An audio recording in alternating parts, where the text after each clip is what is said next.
আসসালামু আলাইকুম এভরিওয়ান। আজকের ভিডিও থেকে আমরা শিখব হ্যাড বেটার, শুড আর ওড টুর পার্থক্য। 1. হ্যাড বেটার জোরালো পরামর্শ বা সতর্কতা বোঝাতে ব্যবহার হয়, মানে না করলে ক্ষতি হবে, খারাপ কিছু করতে পারে। Example sentences: you had better see a doctor, তোমার ডাক্তার দেখানো উচিত, না হলে সমস্যা হতে পারে।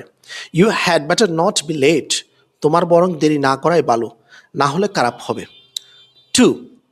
শুড সাধারণ পরামর্শ, কর্তব্য বা প্রত্যাশা বোঝাতে ব্যবহার হয়, মানে উচিত, ভালো হবে। Example: you should eat more vegetables, তোমার বেশি শাকসবজি খাওয়া উচিত। Students should respect their teachers, শিক্ষার্থীদের শিক্ষকদের সম্মান করা উচিত। 3.